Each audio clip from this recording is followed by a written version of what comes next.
feeling like a champion, which in fact this instructor is.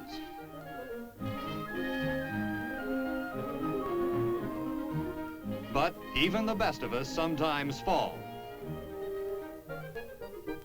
You get better and better, only to have the instructor demonstrate that you still have a long way to go.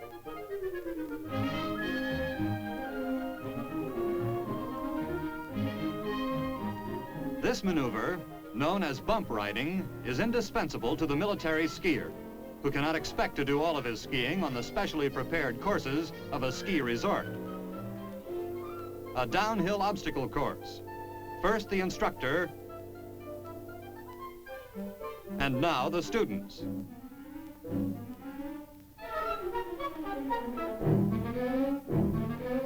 Although firmly packed, the snow here is quite deep. Hazardous as it looks, none of these men was injured. This is the only way to learn, and gradually, you do learn. Ski photography is itself an art. Scenes like this raise the question of where was the cameraman when he took the picture.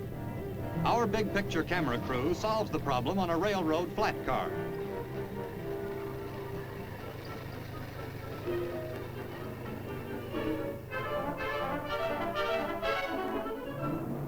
And now comes a reminder that these are military skiers, mastering a sport that has military applications. A military maneuver beginning with arrival by parachute on a remote mountain slope in the hands of enemy aggressors. The paratrooper must always guard against being dragged by his parachute.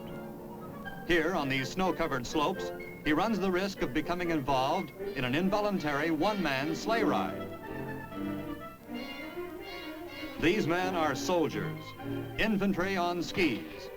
In combat, their mission would be what the infantry soldier's mission has always been, to close with the enemy and either capture or destroy him.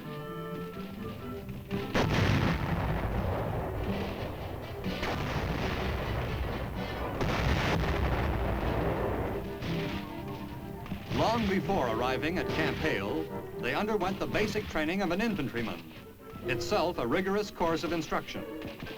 What they are learning now are the special applications of the infantryman's skill to the problem of fighting on skis or snowshoes.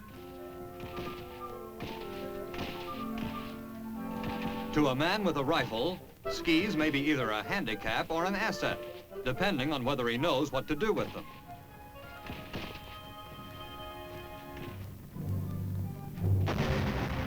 It has been said that military defense against atomic warfare requires the organizing of your army into relatively small, self-sufficient units and the employment of hit-and-run tactics. For that sort of operation, ski troops are already remarkably well qualified. Sudden surprise thrusts by small bands of self-sufficient men have always been the fundamental tactic of the cold weather soldier. This is a rigorous, often exhausting occupation. But its incessant practice by such men as these is vital to the security of our country. The reason is immediately apparent from a glance at this map. In the past decade, the once remote Arctic has become one long frontier. At one point along this frontier, the two most powerful nations in history lie just 56 miles apart. The Alaska of Klondike fame is today a gateway which must be guarded against unfriendly trespassers. To accomplish this, a steady stream of American soldiers, graduates of the Mountain and Cold Weather Training Command, passes through this Arctic and subarctic region to receive on-the-spot training.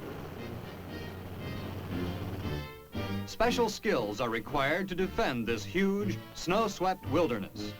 Skiing, using the Laplander's Accio, still the best-known way to transport light equipment, is part of the program.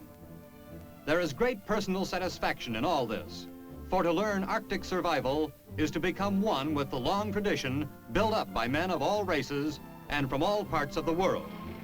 The trappers, traders, prospectors, and soldiers who have lived, worked, and fought in the far north.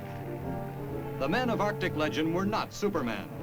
What they had was knowledge which enabled them to live comfortably where an ignorant man would perish. For they knew, as these men are learning, that the soldier in Arctic warfare faces two opponents: the enemy, who must be defeated, and nature, who must be made an ally. During the last war, the United States did no actual campaigning under true Arctic conditions.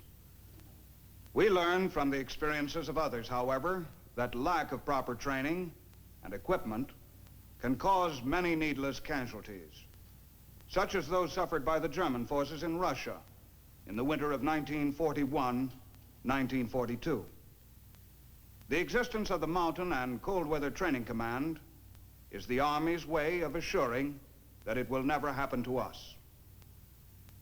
Now, this is Sergeant Stuart Queen, inviting you to be with us again next week for another look at your Army in action on The Big Picture. The Big Picture is a weekly television report to the nation on the activities of the Army at home and overseas. Produced by the Army Pictorial Center, presented by the United States Army in cooperation with this station. You too can be an important part of the big picture.